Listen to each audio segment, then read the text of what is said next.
This is Brad Check. We're recording this on January 9th, 2021. And we did a pretty extensive program about the great influenza pandemic of 1918. And there's always more to learn. And indeed, we have learned more. Just to recap, there's a lot of suspicious things about the accounts, the current temporary accounts of the Great Flu. And the reason this matters is the story of the Great Flu of 1918 is the foundation of today's madness. They're always referring to it. They've been referring to it for the last couple of decades, and that's significant. Only the last couple of decades. Everybody, dropped the Great Flu until early 1990s, and suddenly the Great Flu of 1918 became the biggest story in epidemiology. One of the things they did was crank up the death rates. Somebody in the 1920s estimated that maybe 20 million people globally died of the Spanish flu. And then, not so coincidentally, when people like Anthony Fauci took over the health bureaucracy in the United States, suddenly reports started appearing saying, well, it wasn't really 20 million, it was really 30 million. And then in the late 90s, another NIH-funded deviant stated that no, it wasn't 30 million, it was 50 million. And then you have shills like John Barry, who claims to be interested in science, now just blithely saying, oh, you know what, it was really 100 million. So somehow from the 1920s to today, we went from 20 million deaths to 100 million deaths. There's a problem right there. The other thing that people rarely talk about is that among soldiers, the vast majority of guys died in a very narrow window of time. And most of them died on the bases or on the troop ships. Okay? And it doesn't take a whole lot, it doesn't take a genius logician to ask why. Why did they die there? Why did they die on the base? Why did they die on the ships? And the easy, mindless answer is they were all crowded together. The less mindless answer is they were all receiving vaccinations against typhus and half a dozen other diseases. Who made these vaccines? Oh, the Pentagon. Oh, the Rockefeller Institute and the fledgling NIH, which had a different name in those days.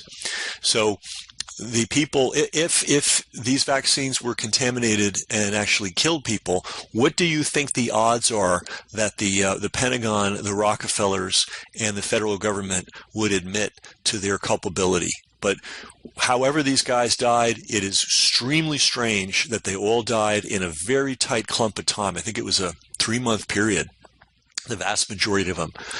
All right, so that's that.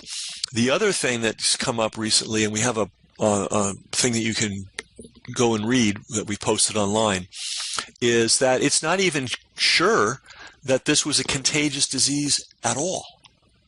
In other words, a healthy person would not get this thing and die.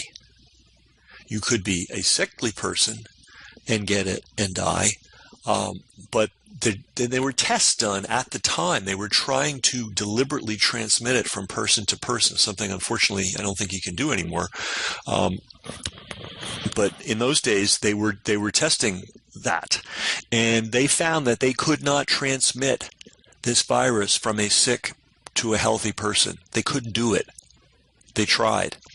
So one of the theories that I just discovered, and you won't find out about it in John Barry's book or any of the other shills working for NIH or the CDC, is that it may have been related to tuberculosis. Now, we're not hip to tuberculosis now because it seems to be a disease that's manageable.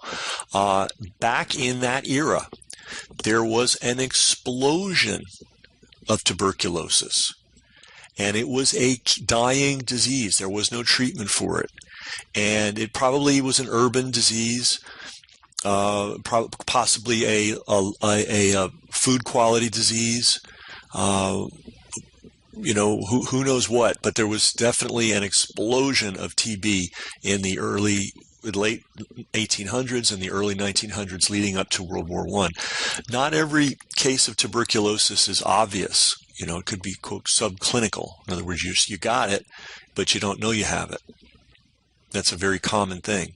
So if somebody had, and many, many, many people did, have a subclinical case of tuberculosis and their lungs were already challenged, if they were hit by something else, that might be what actually took them out. So this statement that, oh, big healthy guys would get it and die, well, were they healthy? Do we know that for sure? Very little study was done of the people who died. I mean, nearly zero. So we don't really know for sure. Anyway, we've posted this article. Shockingly, surprisingly, it was on medium.com. And the reason we're so shocked and surprised is that Bill Gates basically owns Medium. He sends them hundreds of thousands of dollars at a time. And they are one of the prime censors of intelligent commentary on COVID. So I'm kind of amazed that they've left this article up. We don't expect it to be up for long, so we downloaded it, and it's now on our website, and so they cannot censor it. So I recommend that you read it. And the reason we're paying attention to the Spanish flu of 1918 again is this is the narrative of that flu, is the foundation of everything that's going on today. And if that's the foundation is weak. It's just not that we need more evidence this is a fraud, but it's just more additional evidence that this whole thing is a demented, sinister scam. Are people dying? Of course. People die all the time.